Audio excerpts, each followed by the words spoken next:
Good afternoon, and welcome everybody to the Heritage Foundation. We are delighted to be co-hosting this event with the Catholic University Center for the Constitution and Catholic Intellectual Tradition. So last year in Loper Bright versus Raimondo, the Supreme Court overturned the Chevron Doctrine and said that once more it will be up to courts to interpret vague and ambiguous statutes, not to defer to the interpretations offered by executive branch agencies that are charged with implementing those statutes. In the last several years, the court has, on various occasions, invoked what it calls the major questions doctrine, which, to paraphrase Justice Antonin Scalia, might as well have been called the Congress does not hide elephants in mouse holes doctrine. The court has demanded that Congress be explicit when it wants to delegate authority to executive branch agencies to decide issues of, quote, vast economic and political significance. So what is the status of the major questions doctrine, and what role is it likely to play in future cases now that the Chevron doctrine is gone?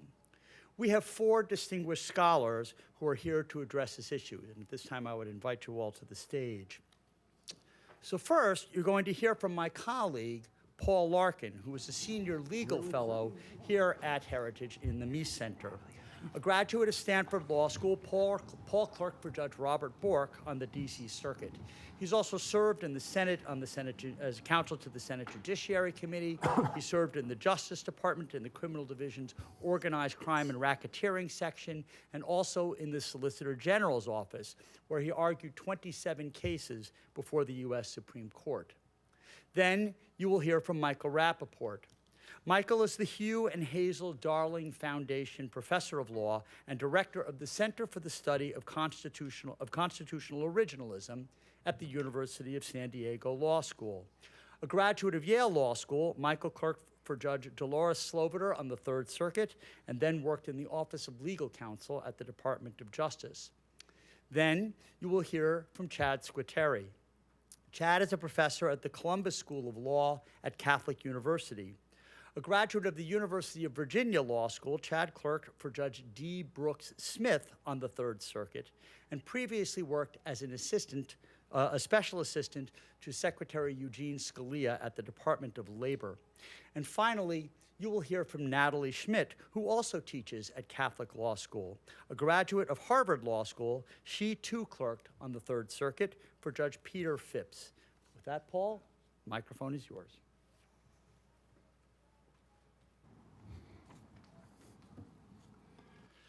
I want to thank you for coming or joining us online. We always appreciate when people are willing to take the time out of their day to listen to issues that we are going to debate and discuss here at Heritage. So please accept my thanks for coming here. There are two different doctrines that we're going to be discussing today. One is the so-called Chevron doctrine, and the other is the so-called major questions doctrine. Each of them dealt with issues of statutory interpretation, but they looked at different aspects of that whole problem. Chevron ultimately was more about who decides: Congress, the agency, and the courts. Whereas the major questions doctrine is really directed more at the courts and, to some extent, the agencies than it is to Congress.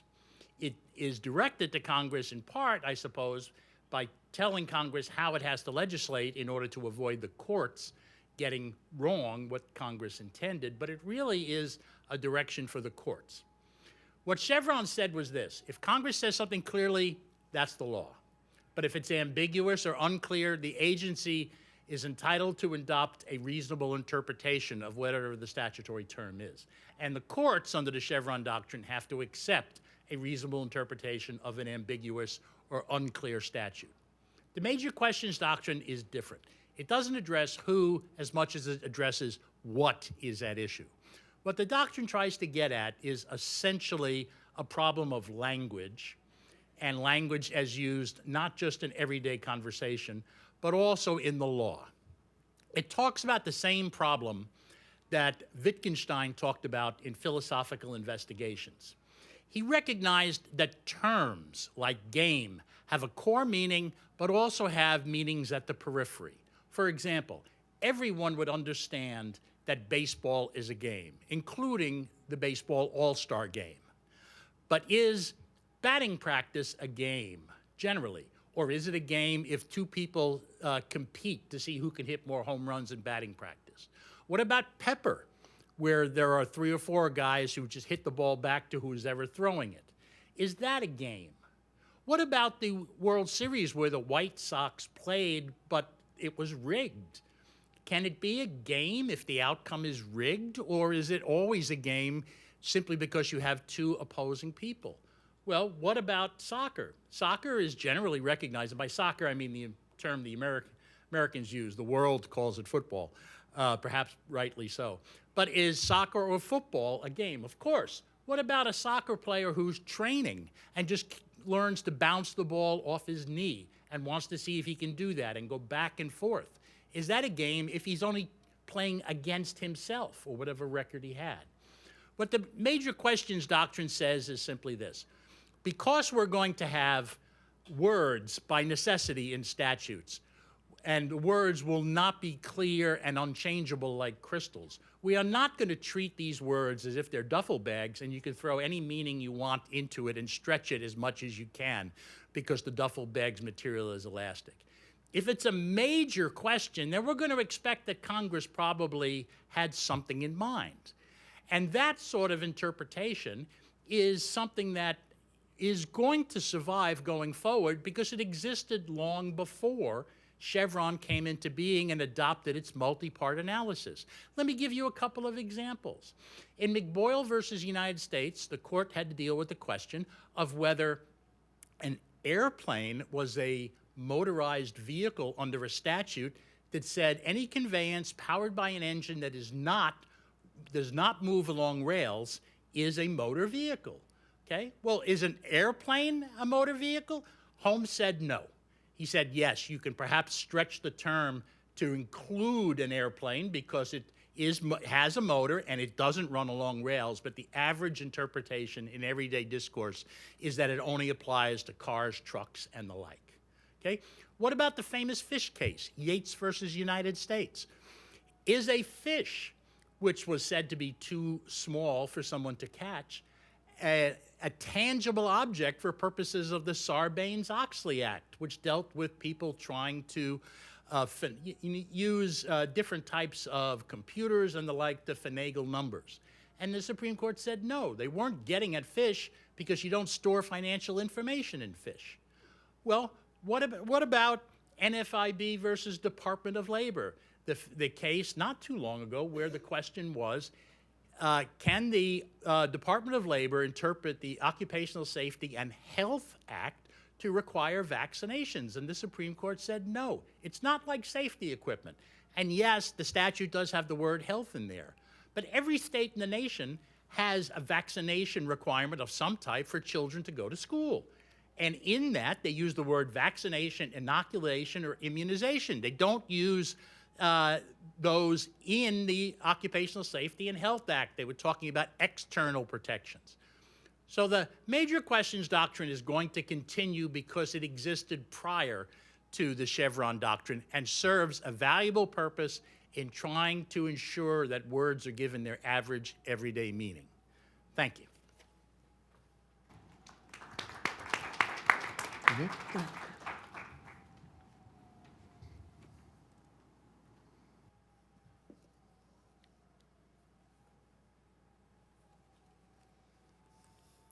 Well, thank you so much for organizing this and inviting me. I'm delighted today to talk about the major questions doctrine and a little bit about Chevron. Since I have only limited time, I'm going to confine my initial remarks to 3 main points. First, my opposition to the substantive canon interpretation of the major questions doctrine, but my qualified support for the linguistic version of the doctrine. Second, why I believe the substantive canon approach probably does not apply to foreign affairs and foreign commerce, but the linguistic version probably does.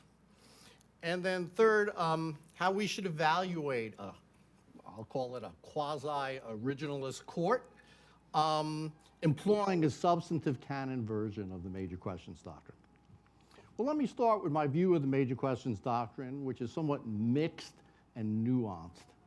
In general, I oppose a strong version of the major questions doctrine that views it as a substantive canon of interpretation.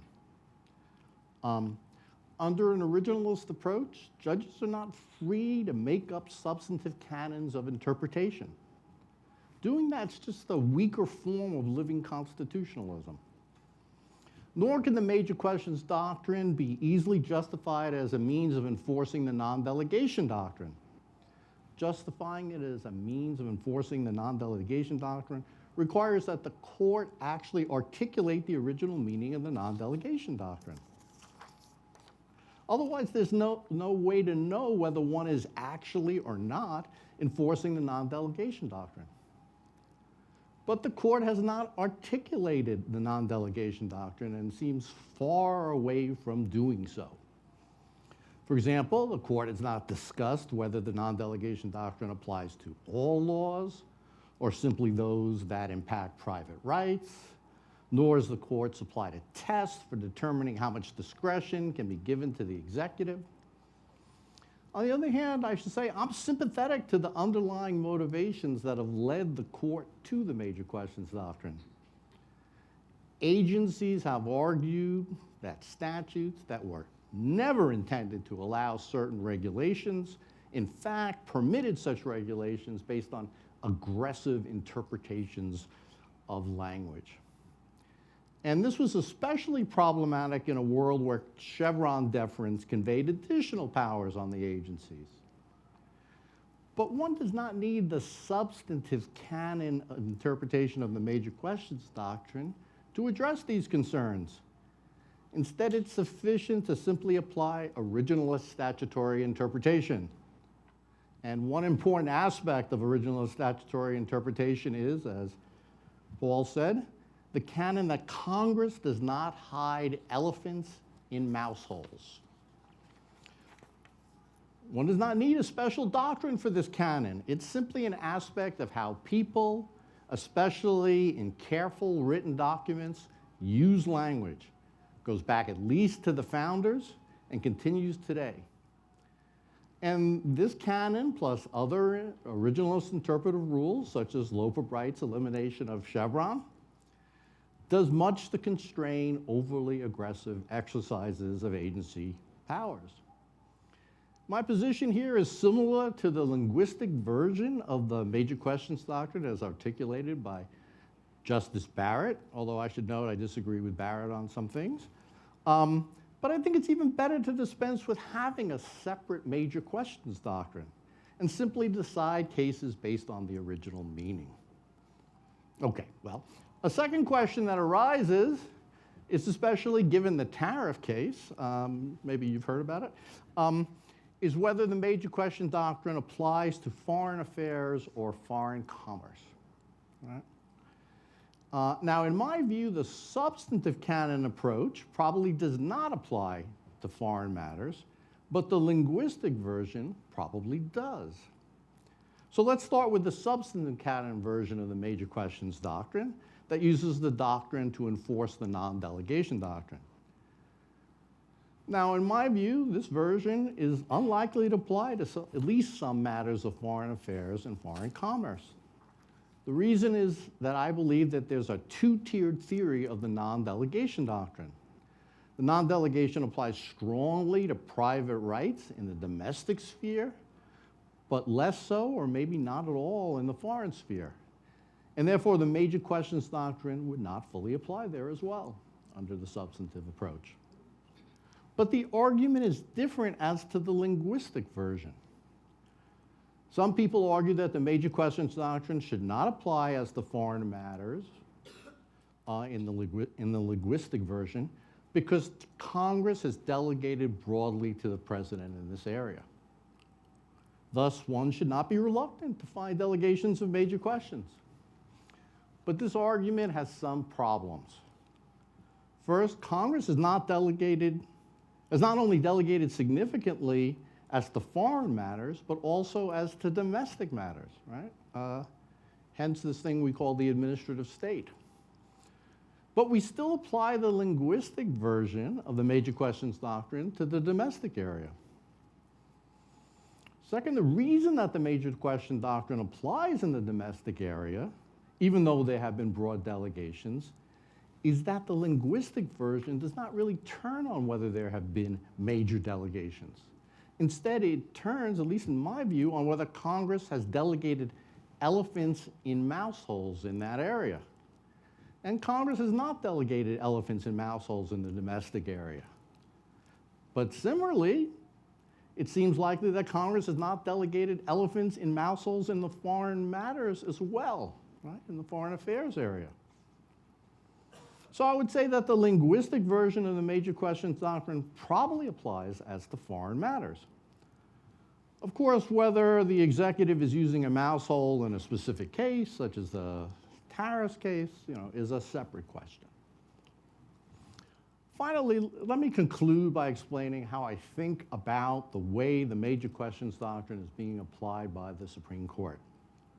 And my view is that the court is using a politically convenient but jurisprudentially problematic shortcut to enforcing the non-delegation doctrine that will sometimes lead it astray. So in short, the court's approach is a mixed bag. I believe the court is using the major questions doctrine as a substantive canon to enforce the non-delegation doctrine, since it's not willing to enforce the non-delegation doctrine directly, right? Continues to approve delegations, case after case. But the court is not even willing to do what is necessary to properly use the major questions doctrine to enforce the non-delegation doctrine. To properly apply, at least under an originalist approach, the substantive canon of the major questions doctrine as a means of enforcing the non-delegation doctrine, one would have to do several things. One would have to define the non-delegation doctrine based on the original meaning. Then one would need to say that the non-delegation doctrine would be violated if the statute actually authorized the challenged agency interpretation. And then one could say that the statute should not be interpreted to confer such broad authority. Instead, though, the court uses the major questions doctrine to avoid all of that. It can invalidate the agency action without having to tell Congress that it violated the Constitution or might have violated the Constitution. Instead, it can tell Congress that all it needs to do to allow the delegation is to more clearly authorize it. Don't blame us. It's on you. The court's approach has political advantages for the court, but it might lead to mistakes as a method for enforcing the non-delegation doctrine. The major questions doctrine might mistakenly be applied to laws that would not violate the non-delegation doctrine, or it might mistakenly not be applied to laws that would violate the non-delegation doctrine. So one way to think about this is that the court is unwilling or unable on political grounds to pursue a full originalist approach. It pursues a politically feasible approach instead. Now, this approach is animated by some originalist concerns and so appears to move the law in an originalist direction. Still, it'll sometimes reach results that cannot be justified by originalism. One might view this imperfect situation optimistically as the glass being half full. Under this view, despite the imperfections, it's better than the alternative of the court not applying the major questions doctrine and not applying the original meaning of the non-delegation doctrine. But we really can't be sure that that is the case. Thank you.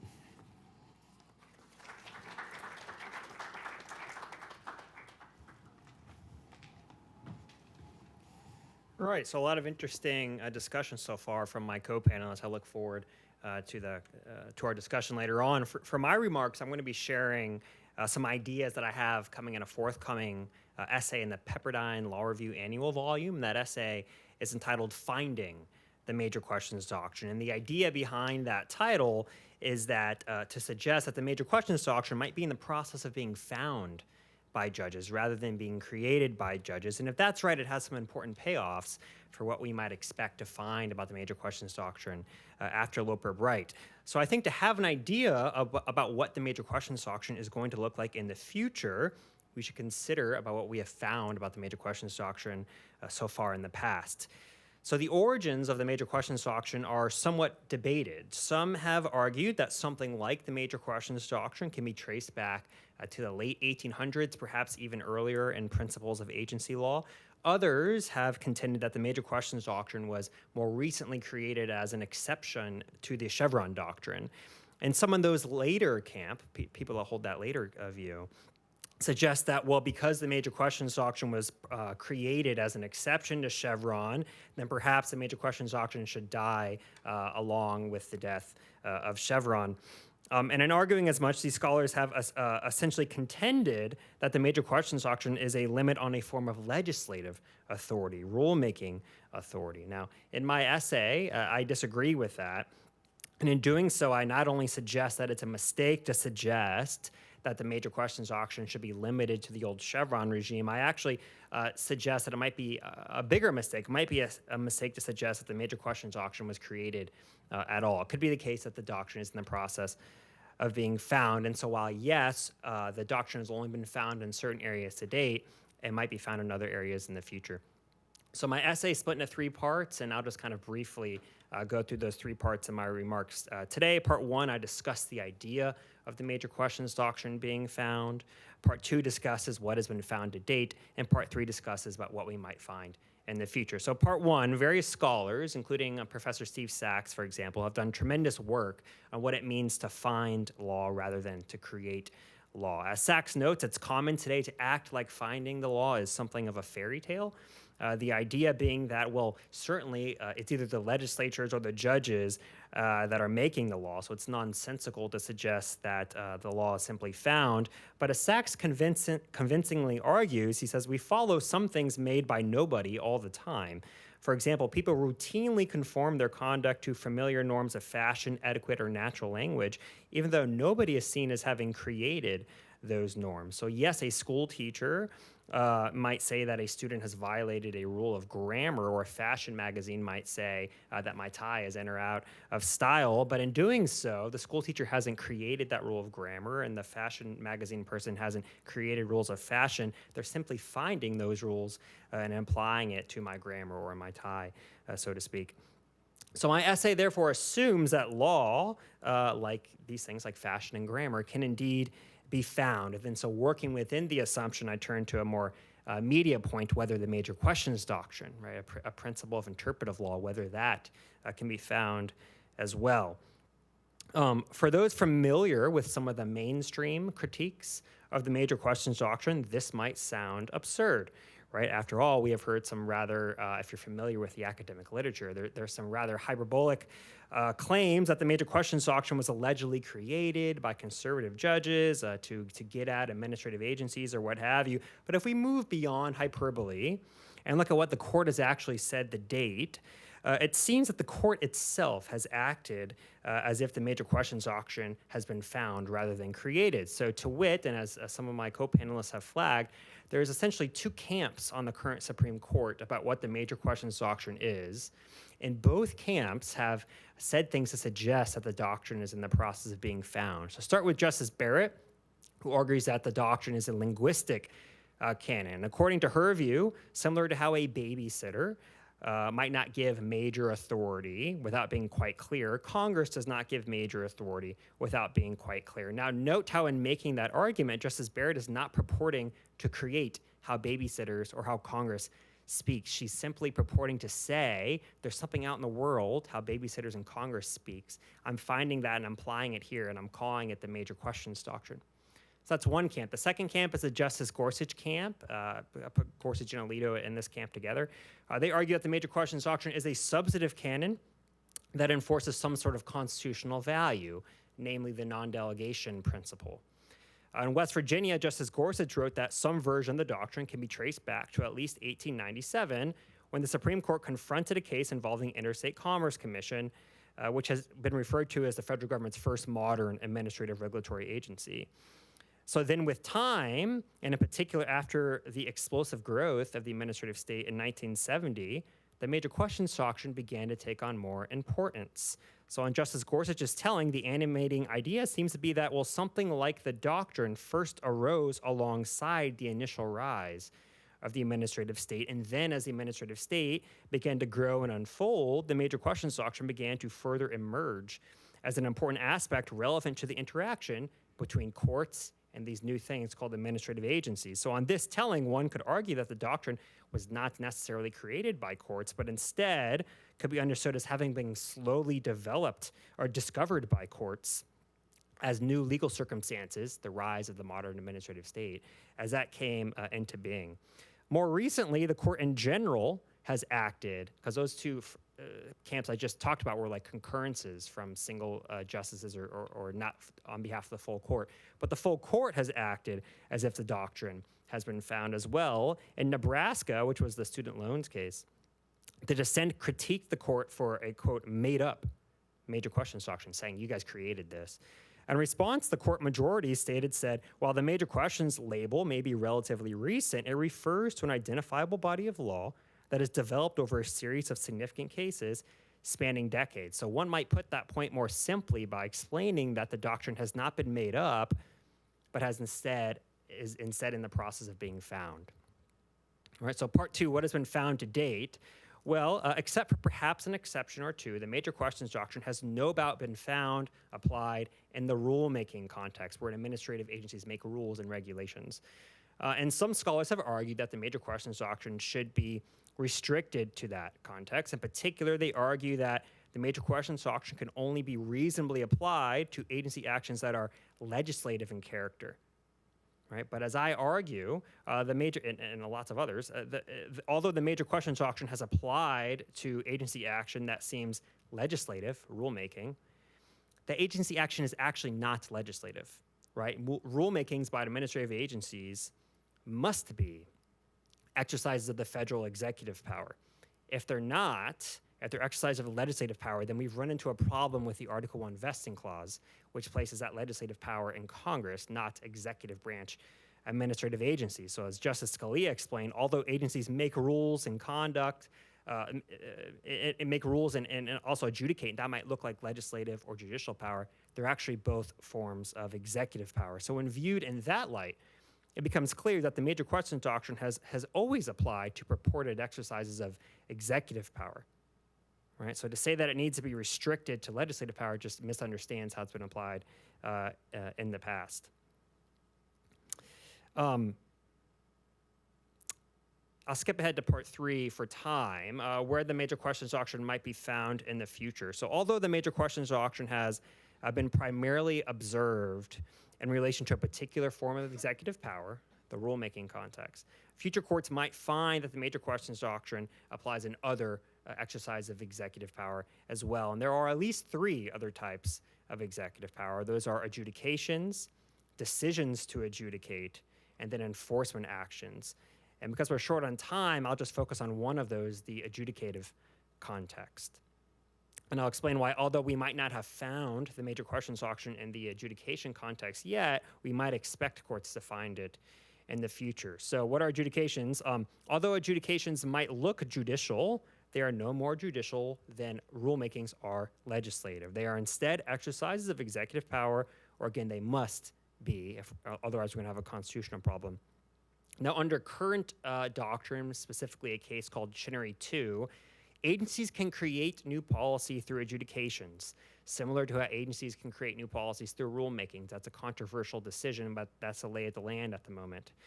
I think it would be natural then for the major questions doctrine to apply to policy created through adjudications, just like the major questions doctrine applies to policy created through rulemakings.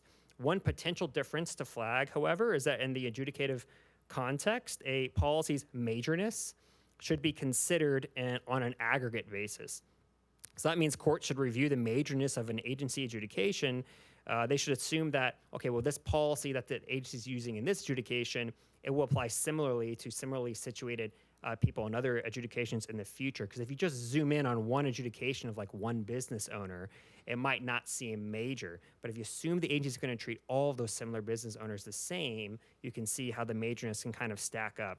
And indeed, that is kind of similar to how the court already considers majorness in the rulemaking context.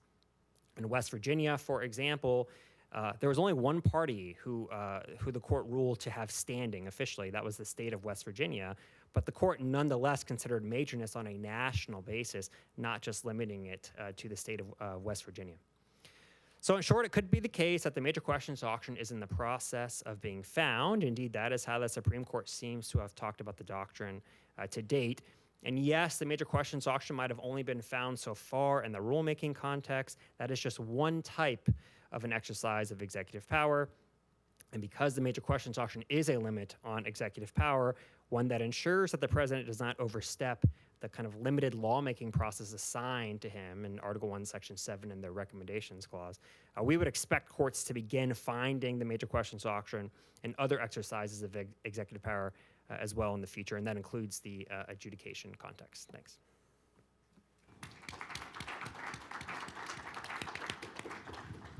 Well, thank you to our distinguished panelists for sharing their opening remarks. And on behalf of the Center for the Constitution and the Catholic Intellectual Tradition, I would just like to thank Heritage for hosting this event and co-sponsoring it with us. I will now kind of moderate a discussion between our panelists and give them a chance to respond to each other's remarks. But I would like to start by kind of talking about the title of this event and the intersection between Chevron and the major questions doctrine. And as some scholars have discussed, and as Chad mentioned as well, there is a version of the major questions doctrine that is derived from, or said to derive from, certain cases surrounding the Chevron doctrine, cases like Brown and Williamson or King v. Burwell, as kind of a gateway to determining whether the Chevron doctrine applied to that agency's interpretation. So the major questions doctrine as kind of an on-off switch for Chevron. In the wake of Loper Bright, then, if we no longer have Chevron and no longer have a need for this on-off switch, the argument goes that then the major questions doctrine goes with it. However, we have now seen it apply in multiple scenarios that are not necessarily this Chevron switch, particularly kind of in West Virginia versus EPA, the OSHA case that was discussed as well. And so the question I would like to give to all of you, any of you would like to take it, if this major questions doctrine continues to exist after Loper Bright, is it really the same major questions doctrine that was being applied in those Chevron cases? Has it transformed in some way? And if it is something different, then perhaps maybe we talk about where it is coming from if we can't kind of pull on these Chevron cases like King v. Burwell or Brown and Williamson. I can start. Perfect. I think the major questions doctrine will always continue, at least in the linguistic form that Justice Barrett talked about and that my two colleagues have mentioned. Because what Chevron did was essentially give a lot of decision-making authority from courts to agencies. And now Loper Bright gave that back to the courts. But what the courts are deciding what a statute means, they're still going to take into account what the agency says. Why? Because they're going to look and realize that agencies become experts in making statutes work, and they're going to treat their interpretations with respect. If you have a question of evidence law, the court's going to treat what Wigmore said with respect. Contract law, they're going to treat Williston or Corbin with respect. So they'll treat the agency with respect. They'll keep the final decision-making authority in the hands of people who wear black robes, but the linguistic version of the doctrine certainly is going to come into play because agencies, either because they're being pushed by the political people to expand an interpretation of a statute, or because they're trying, from the other direction to expand, their own empires by having more that they can regulate, are going to want to push the edges of the terms in a statute. And the linguistic version of it is clearly going to continue to apply because the courts are going to say some interpretations push terms too far. Back before Chevron was overruled, Cass Sunstein wrote an article, said, there are two versions of the major question doctrine. And now I get to say something I don't often say. I agree entirely with Cass Sunstein. So there was a version that said, oh, when certain major questions are involved, we would not apply Chevron. Well, since Chevron is gone, that version is gone as well. Although, you know, Chevron may be gone, but still the question that whether Congress has delegated deference to the agency is still there to some extent, and so maybe that sliver of the version of the Chevron version of the doctrine still exists. But the other version of the doctrine, which was not tied to Chevron, which is just, should we conclude that Congress gave this broad authority to the agency, apart from any Chevron deference, I think that continues, and that's what we are going to continue to see, and so that's where the action is. Yeah, I think as a doctrinal matter, the major questions doctrine broke away from the Chevron framework before West Virginia, or maybe in West Virginia, but definitely before Loper Bright. So the major questions doctrine was its own freestanding thing before Loper Bright finally, put Chevron out of its misery. I would say that it seems, not to put words in my co-panelist's mouth, so it seems like there's more support for the linguistic canon of the doctrine than the substantive canon of the doctrine. I'm on record in an article I wrote in the Baylor Law Review that I defend a substantive canon version, the Justice Gorsuch version of the major questions doctrine, though I have a kind of a tweak to it that I make. And I do so because I think the linguistic version in particular has a problem, and that's, it uses this like babysitter type example, and says like, how would a babysitter talk how would the parent talk to the babysitter? But then elsewhere, Justice Barrett says, well, context matters, and if the babysitter is talking to like another parent who's the babysitter or a grandparent who's the babysitter, well, then that context will suggest that that babysitter, who like is a parent or a grandparent, that babysitter we know has more authority than another babysitter who's like a teenager or something. And that's the situation we find ourselves in the federal lawmaking process. Congress doesn't legislate alone. Congress has to legislate in concert with the president. Now, of course, Congress can seek to override a presidential veto, but if you do that, you're going to have to change the legislative text in order to have a veto-proof majority, right? Which you're going to have to kind of appease the fringes on both sides of the aisle. So what does that mean is that I think the president, knowing that the president can exert this influence constitutionally over the lawmaking process, the president is going to use that power to routinely get major authority for his administrative agencies that exercise executive power on his behalf.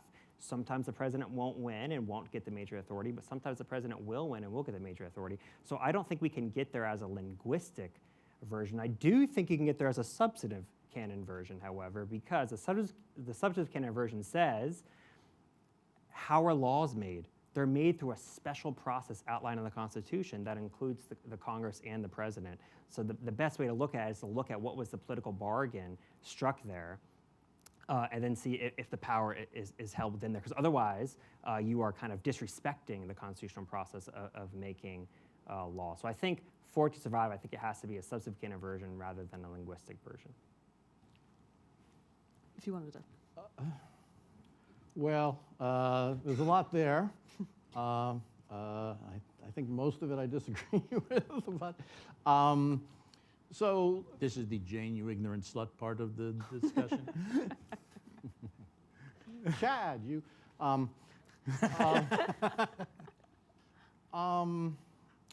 So I guess I think that the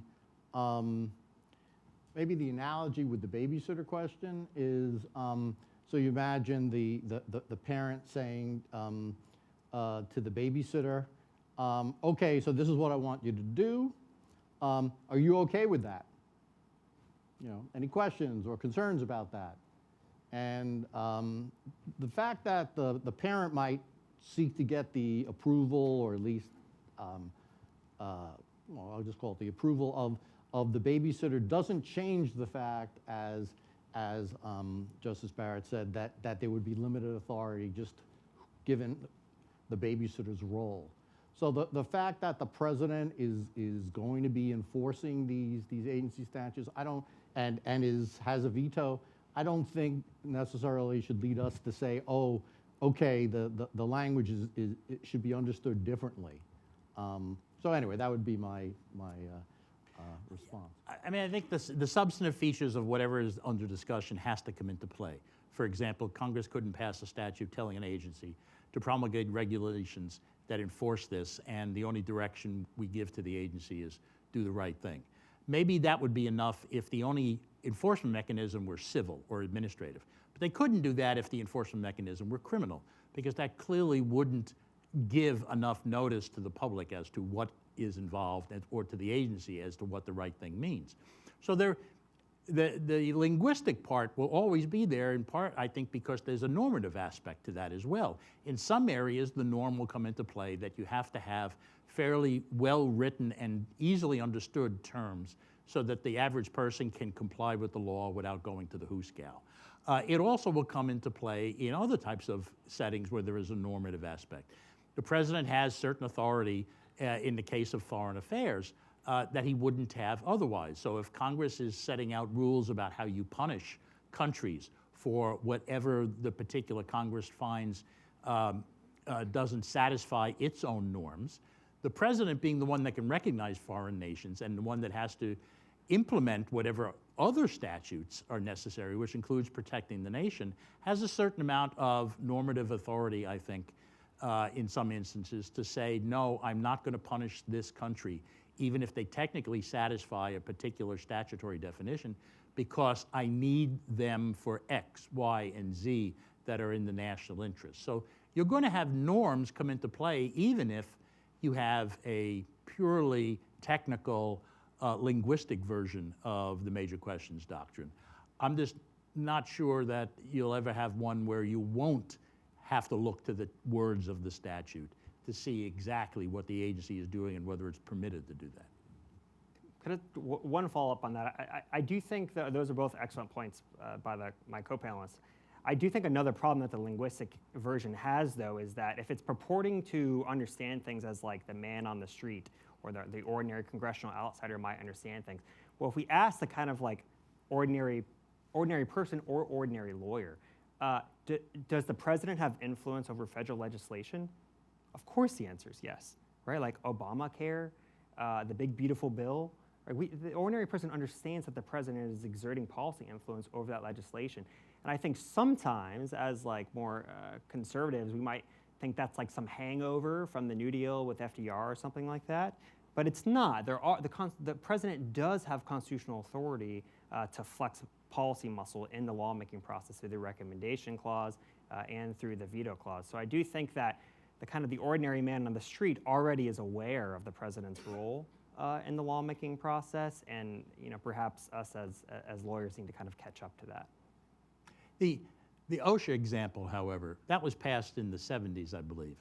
And whatever influence the president would have had in trying to guide how rigorously an agency should regulate the type of protective equipment somebody would have had, I don't think anybody in the 70s contemplated that it would authorize the Department of Labor to have an immunization program for any type, not just a pandemic, but for any type of virus or other pathogen. And so you're going to have the problem, unfortunately, that even if the president can influence how the legislation works and when it's passed, if someone 30, 40, 50 years down the road tries to expand it because of a new problem, then the president is stuck with whatever that legislation was. He can't influence unless he tries to get it changed.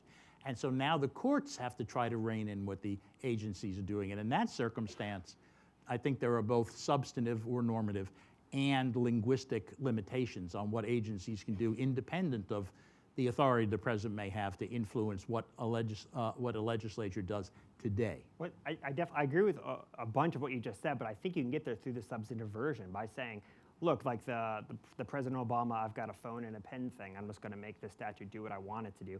No, you can say there's a substantive constitutional value to require the president to go through the lawmaking process. And if you want a COVID-19 policy, it might be a good idea. Recommend that to Congress and then get the new legislation. I don't think you have to rely on the linguistic version to get there. I think the substantive canon does get you there. I guess I would just say one thing about this substantive canon version of it. You know, let me put it this way. If you took away, let's say on the Supreme Court, no, that's a good idea. If you took away the Supreme Court's authority to say what was unconstitutional or not, but you just gave it the authority to kind of make up, if you will, substantive canons of interpretation, maybe that's more power, right? So if they don't have to be enforcing the statutes, but they can just come up with canons of interpretation, and they change over time, that's a lot like living constitutionalism. If Congress can agree to override the clear statement, sure, they get the final say. But otherwise, the court gets to decide what's in the statute and therefore what's being enforced. And I guess at the heart of it, that's my concern. It's one thing if there's a strong norm, as Paul says, that's out there that Congress knew about, and that we would just simply say, oh, it's really unlikely that Congress wanted to give this criminal power to an agency when they've never had this kind of thing in the past. That's one thing, but to come up with new norms, that's another thing entirely, and that's the gist of my concerns about the substantive canon. Well, if I could just follow up on some great thoughts that you all put out there, it almost seems to me that we might not need a major questions doctrine per se, if it really works in the way that I think various of you were describing. If the substantive canon version of the major questions doctrine is really just trying to enforce the non-delegation doctrine, we could just enforce the non-delegation doctrine and solve delegation problems through that doctrine instead. If it's doing the work of a semantic or linguistic canon, why do we need that on top of textualism or kind of ordinary tools of statutory interpretation? To use the OSHA example, if you read that statute, you might, through textualism or other methods of interpretation, similarly come to a conclusion that those words in that statute don't mean vaccines. That just, whether or not you're looking at it from a textualist standpoint and saying semantically, maybe those words don't mean vaccine, they would have used the word vaccine, or maybe venturing on a more intentionalist. I think of Justice Alito's dissent in Bostock, for example. No one thought that statute back then, when it was passed, meant this now. Although he takes the mantle of textualism in that as well. So in either case, is the major questions doctrine doing independent work beyond either ordinary statutory interpretation or what the non-delegation doctrine is doing? Something similar is in the dissenting opinion by Justice Clarence Thomas dealing with the void for vagueness doctrine in criminal cases. What he said was the void for vagueness doctrine really should be just applied as a way of saying the particular activity that's at issue here isn't within the scope of the statute.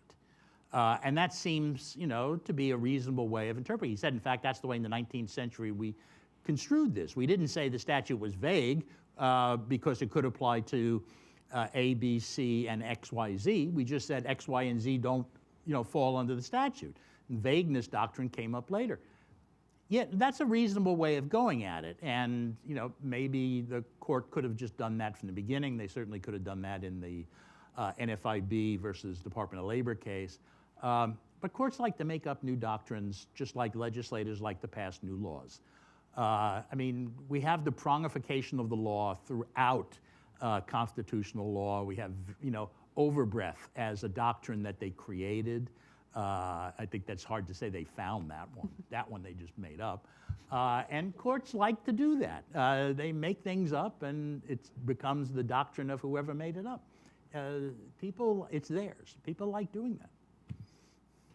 Yeah, well, I would push back a little bit that it's on made up, and I think Mike would know better than me, but I'm pretty sure Mike Ramsey has kind of a soft originalist defense of the major questions doctrine, or at least a defense of the idea that courts can create substantive canons. I might be mistaken on that, but to the precise question from Professor Schmidt, I do think the major questions doctrine is doing something slightly different. It's asking whether Congress did delegate authority, whether Congress can delegate authority, the latter question being the non-delegation doctrine. But I am in favor of, to the extent that the major questions doctrine is a distraction from reinvigorating the non-delegation doctrine, then I think we should not pay as much attention to the distraction and turn towards what I think is the more important issue, which is reinvigorating and enforcing the non-delegation doctrine.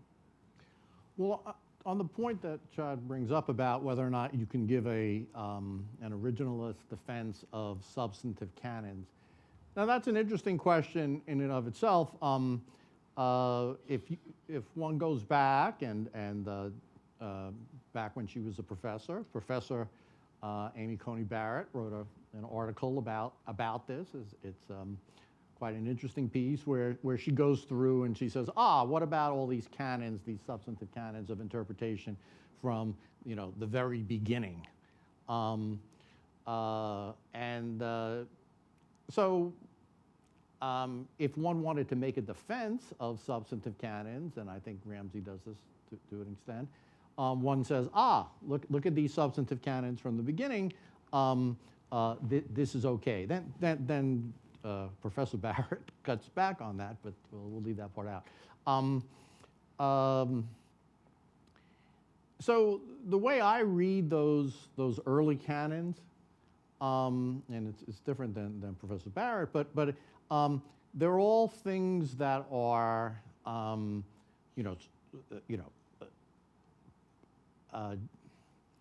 very plausible presumptions about what Congress would have intended.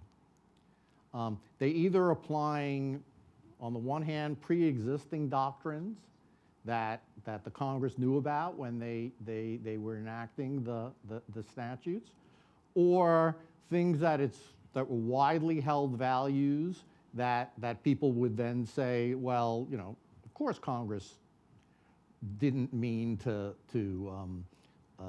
interfere with international law at the time. So that's how I read those early substantive canon cases. So if one were to then look at those canons and say, can we find in the major questions doctrine the same kind of status, I think you would have to show, we really do have this underlying value of not giving agencies significant authority. And certainly in the 20th and 21st century, I don't think we have that world. We have a linguistic version maybe, but I don't think we have that wide value. In fact, how could we with the administrative state? Well, in our last couple minutes here, I do want to talk about tariffs because it has already poked up in a couple places. So just as kind of final thoughts from each of you on whether or not you think the major questions doctrine will show up in the court's decision on tariffs, and if so, do you predict one way or another which type of, which version of the doctrine we'll see? From oral argument, it definitely sounds like the major questions doctrine is in play. I don't have a prediction about what version or how it might come out, but it did seem like there was a recognition that the relevant statutory phrase "regulate importation" could plausibly delegate tariff authority, but I think there might be some hesitation about finding that was delegated because it's major. So I do think the major questions doctrine is potentially in play, but as Justice Kavanaugh noted last term, this would kind of be a new aspect, perhaps another part of the doctrine that we're finding, that to apply in the foreign affairs emergency context, because the court has not applied it there yet.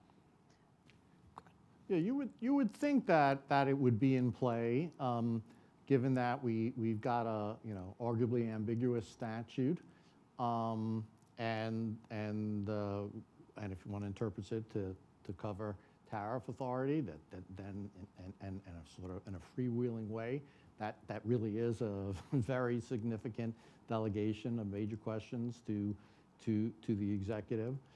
It's a little hard to say because the justices at oral argument were, a lot of times they, the attorneys would make a reference to the major questions, and the justice would say, yeah, I know all about that. You don't need to waste our time with that. So that makes it a little harder to predict. But I do think this point about whether or not the major questions doctrine applies to in the foreign, foreign-facing, I guess was the term, foreign-facing legislation is a big one. I think the non-progressives on the court could easily split on that, so it makes it very hard to figure out what's going to happen. Think about football. When the offensive coordinator is putting the game plan together for the following Sunday, he decides, from what we know, we've got 100 plays in the playbook. I'm just going to use the passing plays, and I'm going to use the running plays, okay? What about a lateral? Does that mean the lateral makes it into the game plan? Is that a running play or a passing play? The ball goes through the air to get to somebody who's then going to run with it. You could decide the question in that case without even reaching the major questions doctrine. So I'm not sure to what extent that's going to come into play. I mean, maybe it's, since you're making a decision by a majority, if you've got a majority of the people to say the major questions doctrine applies, that would, whichever way you want to come out on the judgment to be entered, that would be a rationale for saying the major questions does or does not apply. But you also have to look at the text of all the different statutes and see whether they answer the question in this case. And if all the statutes do is have passing plays and running plays, and you're trying to decide is a lateral in there, you've got a case involving an interpretation of the words, and that may be a major questions case, but only a linguistic one rather than a substantive one. Well, with that, I'd like to thank all of you for coming and thank our distinguished panelists for joining us today.